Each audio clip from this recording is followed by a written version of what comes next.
Bonsoir Émilie. 60 ans d'action, que représente cet anniversaire pour l'association? C'est un événement important, 60 ans comme vous pouvez l'imaginer, 60 ans d'engagement en faveur de l'enfance. C'est l'occasion pour nous déjà de célébrer cet anniversaire, de réunir l'ensemble de nos partenaires, en tout cas une partie, et surtout nos donateurs, autour de cette ambition que l'on partage tous et qui est une ambition renouvelée en faveur de la protection de l'enfance. Cette association est présidée par la princesse de Hanovre. C'est une présidente très impliquée.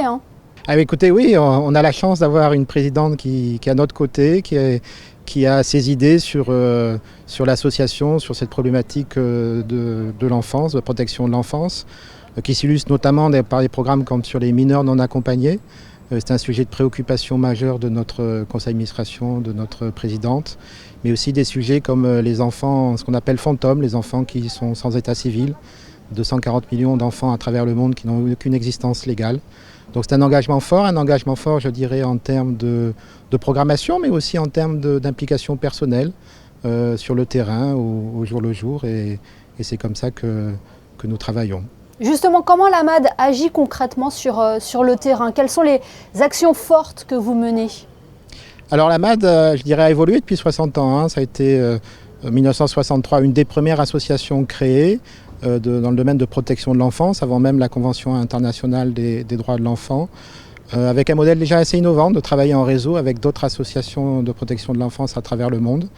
La MAD est maintenant positionnée depuis une dizaine d'années comme un acteur de la philanthropie à impact en faveur de l'enfance. Donc la MAD porte des programmes qu'elle met en œuvre localement sur le terrain avec des partenaires qu'elle a identifiés, des associations locales qu'elle accompagne dans leur développement pour en faire des partenaires forts de la protection de l'enfance dans leur pays.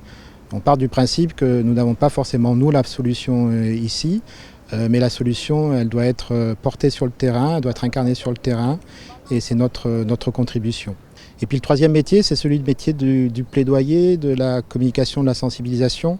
On ne parle pas suffisamment d'enfance peut-être parce que l'enfant justement est celui qui bien souvent n'a pas la parole, que l'on ne voit pas. Donc on s'attache à incarner ces problématiques au travers des enfants que l'on appuie, de ses bénéficiaires et de leur donner la parole pour faire changer, faire bouger les lignes.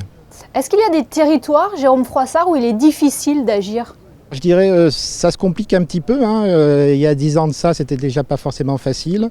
Ça devient un peu compliqué, mais je pense qu'on a plusieurs avantages. Le premier, c'est qu'on a une approche très terrain avec les partenaires locaux. Donc ça, c'est un avantage. Et puis aussi, on a l'avantage je pense qu'en tant qu'ONG monégasque, ce qui nous permet aussi de continuer à travailler dans certains pays, sachant que nous, justement, on a cette ambition pour l'enfance, pour les acteurs locaux, toujours en lien, bien sûr, avec les gouvernements, avec les autorités locales. Mais je donne peut-être un exemple au Burkina Faso. C'est un pays où on est en train de mettre en œuvre un projet sur la régularisation à l'état civil de 20 000 enfants. Et on est une des rares ONG, je dirais, francophones à pouvoir continuer à travailler dans ce pays. J'imagine que la guerre en Ukraine ou le conflit israélo-palestinien vous mobilise. Mais finalement, Jérôme Froissart, toutes les situations sont des situations d'urgence. Oui, tout à fait. Alors, on travaille sur le moyen terme, sur le long terme. Nos programmes sont des programmes d'accompagnement par phase de 3 ans. Donc, on travaille sur le temps long, à la recherche de l'impact. Mais nous avons aussi la possibilité de nous mobiliser dans les cas d'urgence. Donc, ça a été le cas en Ukraine, où on a soutenu justement des maternités sur la ligne de front. Ça a été le cas au Liban et on est toujours prêt à intervenir dans le cas de l'urgence, même si ce n'est pas notre métier premier, on est plutôt sur la post-urgence. L'enjeu est toujours le même aujourd'hui. Et quelles sont les ambitions de la MAD maintenant que vous venez de célébrer vos 60 ans? Alors cette ambition, c'est de devenir cet acteur de la philanthropie à impact, de pouvoir offrir une offre de philanthropie à des grands donateurs qui s'engagent autour de nous. Alors cette occasion de cet anniversaire, c'est aussi l'occasion de faire de belles rencontres avec des donateurs qui se disent écoutez, moi ce que vous faites, ça me plaît, plutôt tel programme, j'aurais telle ambition. Je viens d'hier d'avoir une confirmation d'un donateur par exemple qui me dit qui vient de République démocratique du Congo, qui a ses affaires là-bas, et qui me dit moi en tant que homme d'affaires là-bas, j'ai un gros problème, je ne trouve pas de femmes justement pour mon conseil d'administration, de femmes formées et l'avenir du pays passera par l'éducation. Donc on va mettre en place avec ce donateur un programme spécifique pour former cette jeunesse africaine. Eh bien, merci beaucoup Jérôme Froissart d'avoir été avec nous ce soir pour évoquer les 60 ans de l'AMAD. J'en profite pour rappeler aux téléspectateurs le site internet de l'association amad.org. Merci beaucoup.